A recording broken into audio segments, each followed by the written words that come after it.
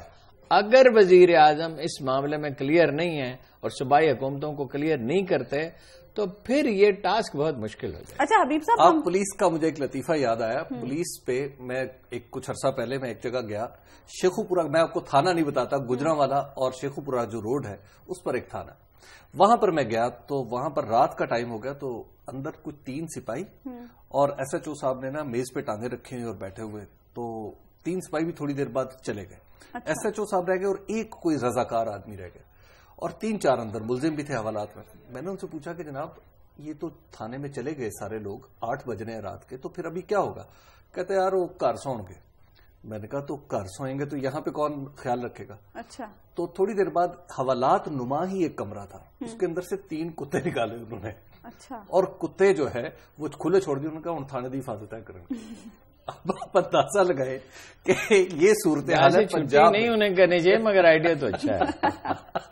اچھا دیکھیے اب اس میں چھوٹی چھوٹی چیزیں ہیں. وی آئی پیز کی نگرانی پہ یہ صاحب جو گورنر ہو گئے تھے، کیا ان کا نام ہے، کھوسا صاحب، یہ ایڈوائزر بنا دیے گئے کچھ وزارتوں کے، 7-8 وزارتوں کے. تو انہوں نے اسلام آباد کے آئی جی سے فرمائش کی کیونکہ میں 7 وزارتوں کا ایڈوائزر ہوں، مجھے 14 آدمی دیے جائیں اور 7 گاڑیاں دی جائیں. اب یہ دیکھیے ایک ہے حفاظتی ضرورت ہے. آف کورس ہم بڑا مذاق اڑاتے ہیں کہ وی آئی پیز کے لیے پولیس لگی ہوئی ہے، بعض اوقات اس کی ضرورت ہوتی ہے. دیکھیں اگر وہ خطرے میں ہے تو اس کو تحفظ تو فراہم کیا جانا چاہیے، مگر اس کو پروٹوکول کا مسئلہ بنا لیا گیا ہے کہ وہ شان و شوکت نظر آنی چاہیے گاڑیاں چلے. یہ دیکھیے جو رائے ونڈ میں پولیس لگی اس کی تعداد کیا ہے، میرے خیال میں 1100 ہے. وہاں اپنی 4 دیواری کریں اور 10-20-50 آدمی جتنی ضرورت ہے، 150 کی ضرورت ہے وہ رکھیں اور باقی آدمیوں کو فارغ کریں. یہ اوپر سے شروع ہوتا ہے. اس میں کچھ ہمارے بھائی بہن بھی تو شامل ہیں. اچھا حبیب صاحب ایک اور بھی مسئلہ ہے، حبیب صاحب ایک اور بھی مسئلہ ہے کہ جب بھی کوئی پروٹوکول جا رہا ہوتا ہے لوگوں کی گاڑیوں کو اخبار میں والی طرح بات کریں نا. کیا ہارون صاحب عام طور پہ اکیلے سفر کرتے ہیں، اکیلے گاڑی میں آ جاتے ہیں، دفتر بھی آ جاتے ہیں. ان سے بہت چھوٹا بلکہ ایک ایسا آدمی جس کو انہوں نے انٹروڈیوس کرایا جرنلزم میں کچھ عرصہ پہلے، وہ آدمی، وہ شخص، بلکہ وہ نوجوان اپنے آگے پیچھے 2 گاڑیاں لے کے چلتا ہے پولیس کی. اب آپ تصور کریں کہ اس کو ہم کیا اخبار نویسوں کے اور بھی کارنامے ہیں، کسی دن اس پہ بات کریں گے. اس میں بعض جرائم پیشہ ہیں باقاعدہ جنہوں نے این جی اوز بنائی ہوئی ہیں، اور ایسی این جی اوز بنائی ہوئی ہیں. ایک صاحب نے تو وزیر اعظم کی ملاقات کرا دی اس آدمی سے جس کا کام ہی عالم اسلام میں ڈی اسٹیبلائزیشن پیدا کرنا. وہ ایک کھرب پتی ہے جس نے فار ایسٹ کی مارکیٹ ساری ڈسٹرب کر دی تھی، آپ کو یاد ہے. اور لوگ ہیں جنہوں نے این جی ایز بنائی ہوئی ہیں اور بیگمات کے نام پہ بنائی ہوئی ہیں، اور وہ اس کا اخبار نویسوں کا بھی تو احتساب کریں. بالکل. اچھا زرداری صاحب بھی بلاول کو منانے میں، اور ایسے اخبار نویس بھی ہیں قطع کلام معاف جو لندن میں، دبئی میں، کابل میں، دہلی میں وصولیاں فرماتے ہیں. اچھا اخبار نویسوں کے حوالے سے مجھے لگتا ہے ایک پروگرام میں کرنے پڑے گا. ابھی ڈسکشن کا سلسلہ ہمارا جاری رہے گا، لیکن یہاں پر لے لیتے ہیں ایک بریک.